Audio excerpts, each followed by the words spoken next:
आज है, आज का दिन बड़ा इंपॉर्टेंट है, बताते हैं क्यों।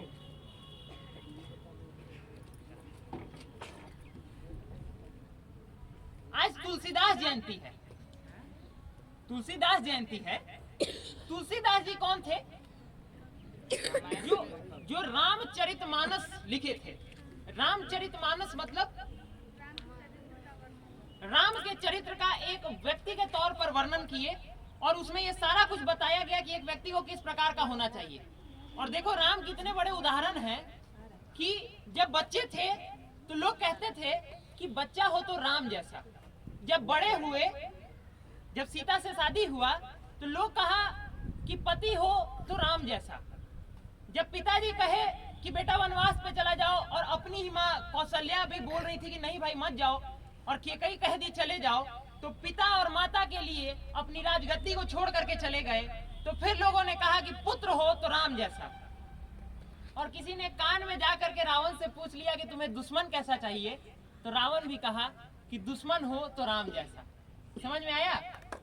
तो ये राम का महानता था और उस महानता को दुनिया के सामने तुलसीदास जी लेके आए थे। और हम एक बहुत पहले बात बोले थे कि अपना देश विश्वगुरु ऐसे ही नहीं था। विश्वगुरु इसलिए था क्योंकि लोग यहाँ चरित्र की शिक्षा लेने आते थे। कहा जाता था कि एतद् देशे प्रसूतस्य सकाशाद अग्रजनम स्वम स्वम चरित्र शिक्षरेण पृथ्वी यहाँ सर्व मानव। पृथ्वी के सारे मानव हमारे यहाँ चरित्र की शिक्षा लेने आते थे। और अंत में हम ज्यादा कुछ तुलसीदास जी के बारे में नहीं कहेंगे। उनका एक दोहा है कि दया धर्म का मूल है, पाप मूल अभिमान, और तुलसी दया न छोड़िए जब तक घट में प्राण। तो तुलसीदास जी लिखे हैं कि दया करना बहुत बड़ी बात है। और भगवान राम तो ऐसे थे जिन्होंने रावण पर भी दया की थी। 2 बार शांति संदेश भेजा था लेकिन रावण तैयार नहीं था। रावण को तो युद्ध चाहिए।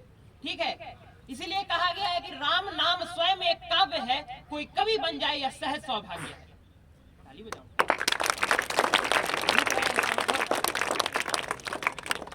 ठीक है, तो ये तो तुलसीदास जी के बारे में हो गया। आजादी का महामहोत्सव हम लोग मना रहे हैं, अमृतकाल मना रहे हैं। 3 दिन हो गया, आज चौथा दिन है। पहले दिन किसका जिक्र हुआ था?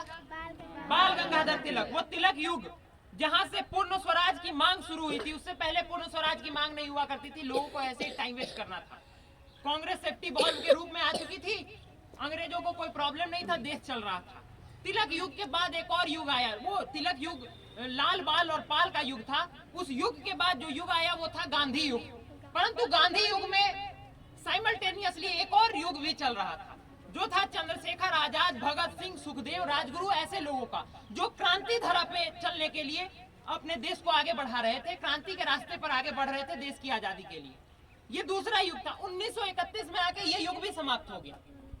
एक युग 1931 से पहले ही प्रारंभ हो गया था, परंतु यहाँ से जिसने देश में क्रांति की कमान संभाली वो थे सुभाष चंद्र बोस, जिसका जिक्र कल हम लोग किए थे। अब सुभाष चंद्र बोस का युग, बाल गंगाधर का तिलक का युग और चंद्रशेखर आजाद का युग, तीनों के युग में एक व्यक्ति और थे जो हर जगह कॉमन थे। वो कौन था? वो कौन था? कोई गेस कर सकता है? हम कल भी बोले थे।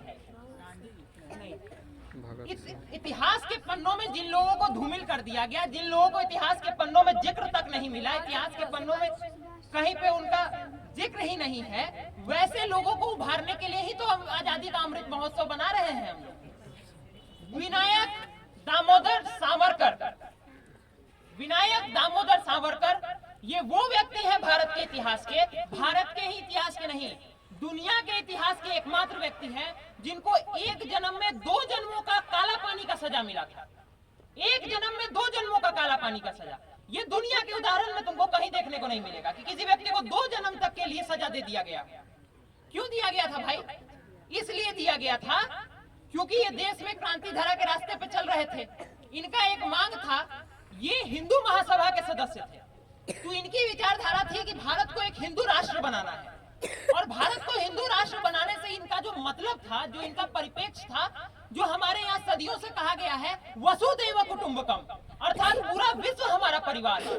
तो जब पूरा विश्व हमारा परिवार है और अखंड भारत की हमारी परिकल्पना है, जो हम हमेशा कहते हैं जम्बू द्वीपे भरत खंडे आर्यावर्ते, ये परिकल्पना के आधार पर ही आगे बढ़ रहे थे। उस दौरान एक और धारा थी मुस्लिम लीग की, जो इनके खिलाफ चलते चली जा रही थी, और अंग्रेजों को पता था कि अगर ये आदमी ज्यादा तेजी से आगे बढ़ गया तो देश का बंटवारा कर पाना संभव नहीं है। देश का बंटवारा कर पाना अगर संभव नहीं होता तो अंग्रेजों का तो आदत था डिवाइड एंड रूल का।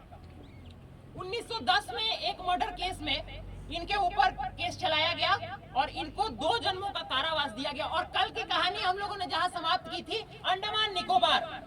अंडमान निकोबार में बोस द्वीप का कल हम जिक्र किए थे। अंडमान निकोबार के ही सेलुलर जेल में इनको भी रखा गया था। यानी दोनों के दोनों महानताओं का कनेक्शन एक ही जगह से था। देखिए कितना कनेक्टेड है अपना हिस्ट्री। किताब ऐसे आपको बताएगा नहीं, ये चीजें आपको सुननी पड़ेंगी।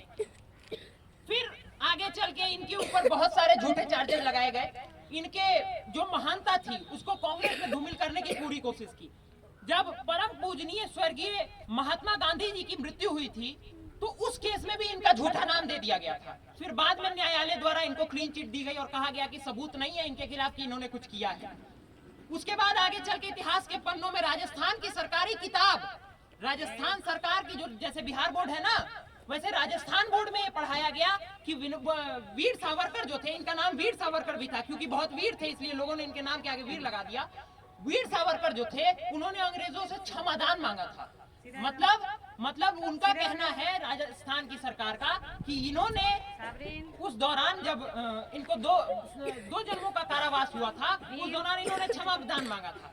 तो अब आज का मेरा भाषण हम कंक्लूड करते हुए बस उसी बात पे आएंगे कि वो सूरज का बेटा तुमसे क्षमा मांग कर क्या करता, वो सूरज का बेटा तुमसे क्षमा मांग कर क्या करता, जो संघर्षों का पर्यायी क्षमा मांग कर क्या करता, और क्षमादान मांगा होता तो अत्याचार नहीं होते, मजबूरी में तैर तैर कर सागर पार नहीं होते।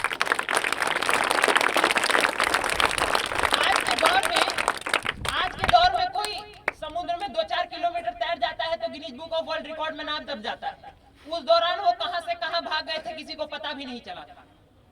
मजबूरी में तैर तैर कर सागर पार नहीं होते, और उनके बच्चों को भी तो सत्ता का ताज मिला होता, माफी मांगी होती तो उनको भी राज मिला होता। और आखिरी पंक्ति मेरा जवाब है उन लोगों के लिए जो मानते हैं कि उन्होंने क्षमादान मांगा था, कि मजबूरी में तैर तैर कर सागर पार नहीं होते और कठिन क्रूरतम काला पानी का संतरास नहीं मिलता।